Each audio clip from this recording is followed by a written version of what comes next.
एक गांव में एक भाट का परिवार रहता था जो बड़ा ही निर्धन था। जैसे तैसे उस परिवार का जीवन यापन हो रहा था।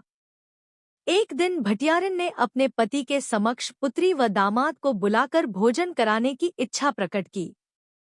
भाट ने अपनी स्वीकृति दे दी और भिक्षा मांगने के लिए निकल गया। कुछ देर बाद वह लौटा और भिक्षा में मिली सामग्री भटियारिन को दे दी। भटियारिन ने स्वादिष्ट भोजन तैयार किया। भोजन बनाकर वह हाथ पैर धोने के लिए बाहर चली गई। कुछ देर बाद भाट भटियारिन ने रसोई में जाकर देखा तो वहां केवल एक छोटी तथा एक बड़ी दो ही रोटियां थीं। वे बड़े दुखी हुए, फिर भी निराश न हुए और बड़ी रोटी दामाद को तथा छोटी रोटी पुत्री को दे दी। दामाद तथा पुत्री को विदा करके भाट श्री जगदीश जी के दर्शनों के लिए चल दिया। रास्ते में उसने देखा कि बहुत से लोग वृक्षों के पत्ते तोड़ तोड़ कर दोने तथा पत्तले बना रहे हैं। उत्सुकतावश भाट ने उनसे इसका प्रयोजन पूछा तो लोगों ने उसे बताया कि राजा के महल में श्री जगदीश जी का भंडारा है। जगदीश जी की सेवा का कार्य समझकर भाट भी उनके साथ काम करने लगा और सायंकाल होने पर वह भी उन्हीं के साथ राजमहल में चला गया। वहां जाकर भाट सभी के साथ भोजन करने बैठ गया। उसने एक पत्तल में स्वयं भोजन किया और दूसरी में बांधकर अपनी पत्नी के लिए एक मटकी में रख लिया। उसी मार्ग से छाछ बेचने वाली कुछ स्त्रियां शहर से गांव लौट रही थी। उसने वह मटकी उनमें से एक स्त्री को दे दी ताकि उसकी पत्नी के पास भी जगदीश जी का प्रसाद पहुंच जाए। वह स्त्री अभी थोड़ी ही दूर आगे चली थी कि मटकी का बोझ बढ़ने लगा। उसने मटकी उतारी और देखने लगी कि उसमें क्या है। ज्यों ही उसने अपना हाथ मटकी में डाला, हाथ उसी में फंसकर रह गया। अंत में उसने श्री जगदीश जी का स्मरण करके कहा, भाट की सौगात, भाट के घर जाए, हमारा हाथ छूट जाए। इतना कहना था कि हाथ मटकी से बाहर आ गया। स्त्री ने राहत की सांस ली।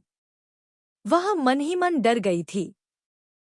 घर पहुंचकर उस स्त्री ने अपनी सास को चेतावनी देते हुए कहा, इस मटकी में देखना मत।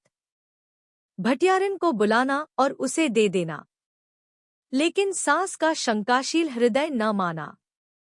उसने मटकी खोलकर देखी तो उसमें हीरे पन्ने थे। वह खजाना देखकर न केवल उसकी आंखें चौंधिया गईं, बल्कि उसके मन में बेईमानी भी आ गई। उसने वह मटकी स्वयं रखकर भटियारिन को दूसरी मटकी में गेहूं भरकर देने का विचार किया। ज्यों ही सास ने गेहूं निकालने के लिए कच्ची कोठार का छेद खोला, उसमें से कीड़े निकलने लगे। यह देखकर सास बुरी तरह घबरा गई और बोली, भाट की सौगात, भाट के घर जाए, हमारा गेहूं गेहूं हो जाए। इतना कहते ही कीड़े पुनः गेहूं में बदल गए। उसने तुरंत ही भटियारिन को बुलाकर मटकी दे दी ताकि उसे देखकर पुनः मन में लालच न आए। भटियारिन ने घर जाकर मटकी को खोला तो उसे हीरे जवाहरातों से भरा पाया। उसने संकल्प करके उनका एक हिस्सा पुण्य कर्मों और शेष अपने निर्वाह के लिए रख लिया। उधर भाट श्री जगदीश जी की यात्रा पर आगे बढ़ता चला जा रहा था। तभी उसे रास्ते में एक साधु मिला। साधु ने कहा, यदि तुझे सचमुच ही श्री जगदीश जी की छड़ी लगी है तो तू हमारे धूने में धंस जा, तत्काल ही श्री जगदीश जी के पास पहुंच जाएगा। ज्यों ही भाट धूने में धंसने लगा, साधु ने मना करके अंधेरे कुएं में गिरने का आदेश दिया। भाट कुएं में कूदने को भी तैयार हो गया। फिर साधु के कहने पर भाट भड़भूजे के भाड़ में सिर देने को सहमत हो गया। इस प्रकार साधु उसकी परीक्षा लेता रहा और भाट को सारी परीक्षाओं में सफल पाकर वह बड़ा प्रसन्न हुआ। रात को साधु ने भाट को एक चुटकी दाल, चावल तथा आटा देकर भोजन बनाने के लिए कहा। भाट ने एक हांडी में दाल चावल डाल दिए और आटा गूंथकर ढक दिया। आंच लगते ही खिचड़ी हांडी से बाहर उफनने लगी। खिचड़ी को बाहर गिरते देखकर भाट ने उफान में आया हुआ पानी पी लिया। उसी से उसका पेट भर गया। जब कुछ देर बाद रसोई तैयार हो गई तो उसने साधु को भोजन के लिए बुलाया। मगर चूंकि रसोई पहले ही जूठी हो चुकी थी, इसलिए साधु ने भोजन करने से इनकार कर दिया। तब भाट ने राहगीरों को भोजन कराना शुरू कर दिया। ढेरों राहगीर पेट भरकर चले गए, फिर भी भंडार में बहुत सा भोजन बच गया। तब भाट ने साधु से कहा, अब मैं समझ गया, आप ही जगदीश जी हैं, क्योंकि ऐसी सिद्धि किसी और में नहीं है। मैं अल्पज्ञ हूँ और आप सर्वज्ञ हैं। मैं आपकी परीक्षा लेने योग्य नहीं हूँ। जिस प्रकार आपने कृपा करके मार्ग में दर्शन दिए हैं, वैसे ही पुरी में भी दीजिए। साधु बोला, जहाँ हम हैं वहीं पुरी भी है, भ्रम में न पड़, जो इच्छा हो मांग। भाट बोला, महाराज, मैं बहुत गरीब हूँ, मुझे तो पेट भर भोजन भी नहीं मिलता, कृपया मेरी दरिद्रता दूर कर दीजिए। साधु ने कहा, पुरी के पास ही बेंत की झाड़ी का वन है, तू उस झाड़ी में से 5 बेंतें तोड़ ला। भाट ने वैसा ही किया, किंतु लालचवश उसने कुछ अधिक ही बेंतें तोड़ ली। मगर यह क्या, बेंतें तोड़ते ही उसकी मुश्कें बंध गईं। यह देखकर साधु ने कहा, तू लालची है, तुझे असंतोष तो है ही, तेरी तृष्णा भी प्रबल है, इसी कारण तेरी ऐसी दशा हो रही है। तू इन बेंतों को छोड़ने का संकल्प कर और केवल 5 बेंतें लेकर चला आ। भाट ने वैसा ही किया। वह 5 बेंतें लेकर साधु के पास पहुंचा। साधु ने उसे पीतल की एक बटलोई देकर कहा, चैत्र मास के प्रत्येक सोमवार को इन बेंतों की पूजा किया करना। चौथे सोमवार को हमारे नाम का भंडारा देना। ऐसा करने पर इस बटलोई से 56 प्रकार के व्यंजन मिलेंगे। बटलोई लेकर प्रसन्नचित्त भाट घर की ओर लौटा। रास्ते में वह एक स्थान पर पानी पीने लगा तो उसकी अंजलि में तेसु का एक फूल आ गया।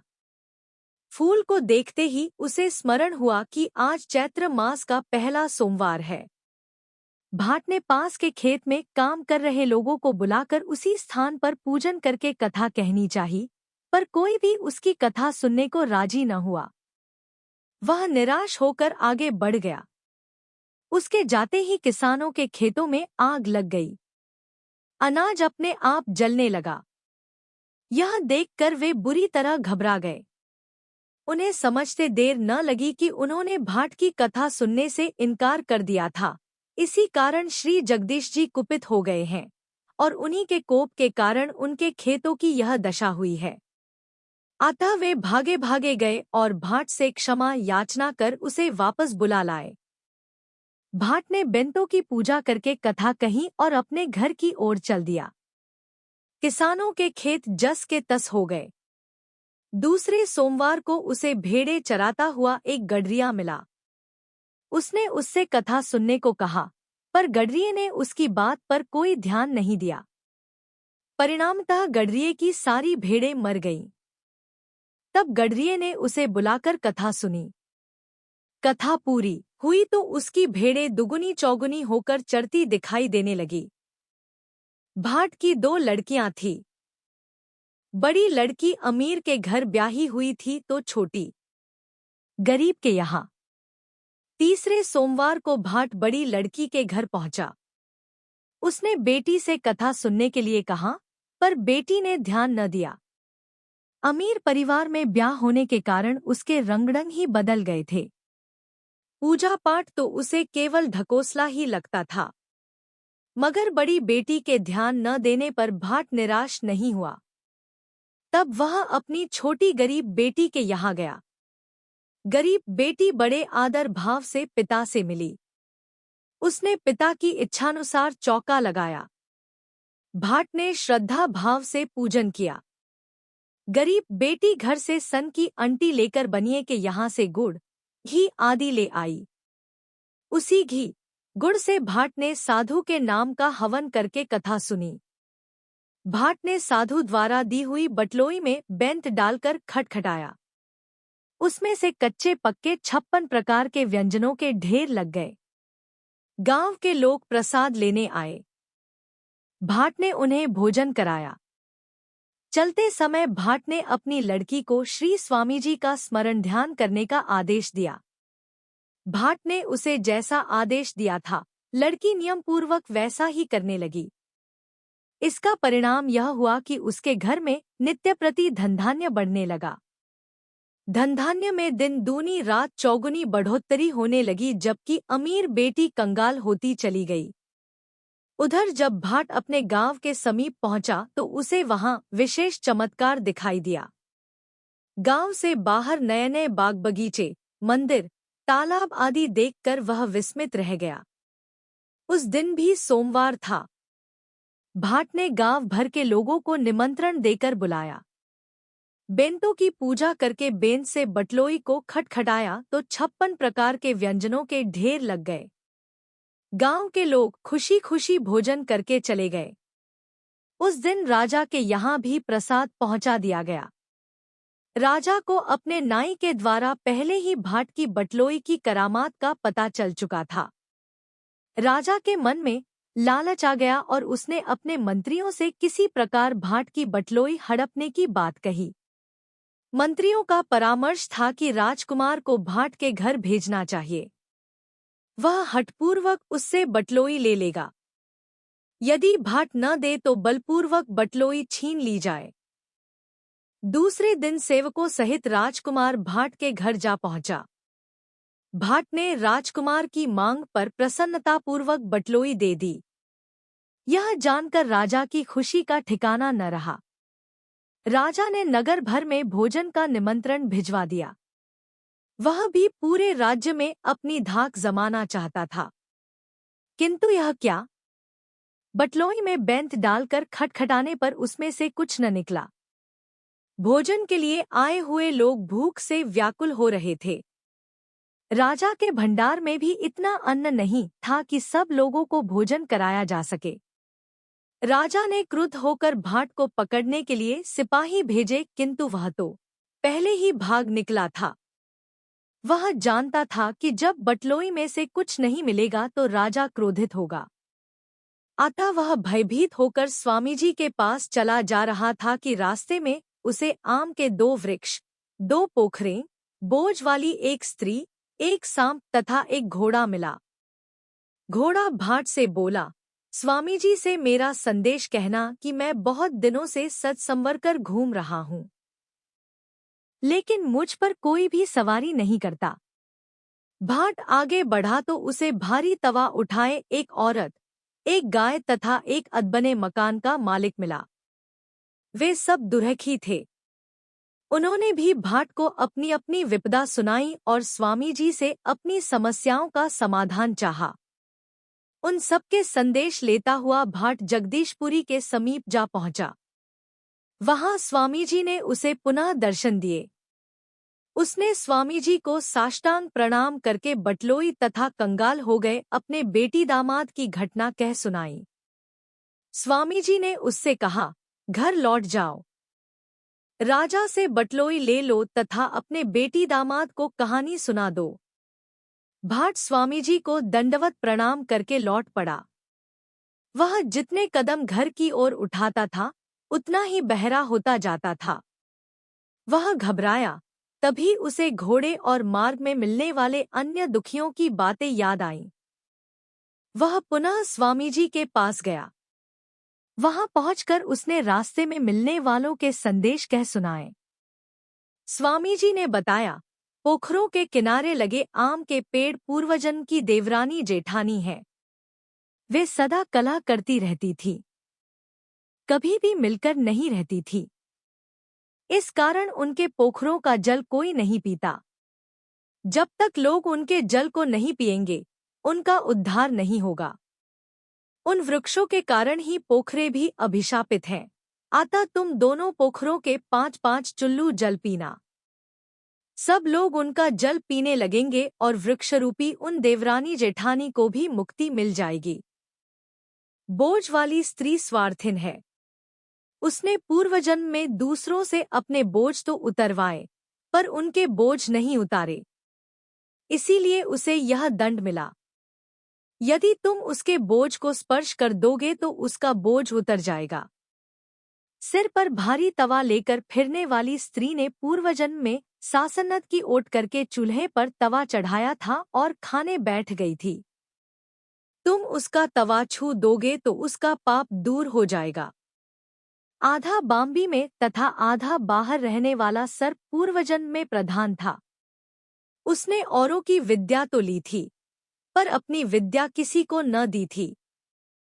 तुम्हारा स्पर्श पाकर वह भी चलने लगेगा। गाय पूर्वजन्म में स्त्री थी। उसने अपनी सौत तथा अपने पुत्र में झगड़ा करवाया था, इसीलिए उसे बेटे का वियोग हुआ है। तुम उन्हें भी मिला देना। घोड़ा अपने स्वामी को रणभूमि में लड़ता छोड़कर भाग गया था। यदि तुम उस पर सवार होकर 5 कदम चलोगे तो सब उस पर सवारी करने लगेंगे। अदबने मकान के मालिक से कहना कि उसके नगर में कोई कन्या कुनारी है, उसके माता पिता बड़े निर्धन हैं। यदि वह उस कन्या का किसी अच्छे घर में ब्याह कर देगा तो उसका मकान सहज ही बन जाएगा। उसकी समस्त मनोकामनाएं पूर्ण हो जाएंगी। इतना सब कहकर स्वामी जी अंतर्धान हो गए। जब रास्ते में सबको संदेश पहुंचाता हुआ भाट अपने गांव पहुंचा तो राजा ने उसे बुलाया और उसका भव्य स्वागत किया। उसकी बटलोई उसे लौटा दी। भाट ने स्वामी जी की पूजा की। उसने लड़की तथा दामाद को बुलाया और उन्हें कथा सुनाई। कथा सुनने से उनकी संपत्ति पहले जैसी ही हो गई। इस प्रकार भाट की यात्रा के समय से तिसुआ सोमवार की यात्रा का प्रचलन शुरू हुआ। तेसु के फूल से पूजन की परंपरा भी यहीं से शुरू हुई है। इसीलिए इन्हें तिसुआ सोमवार कहते हैं।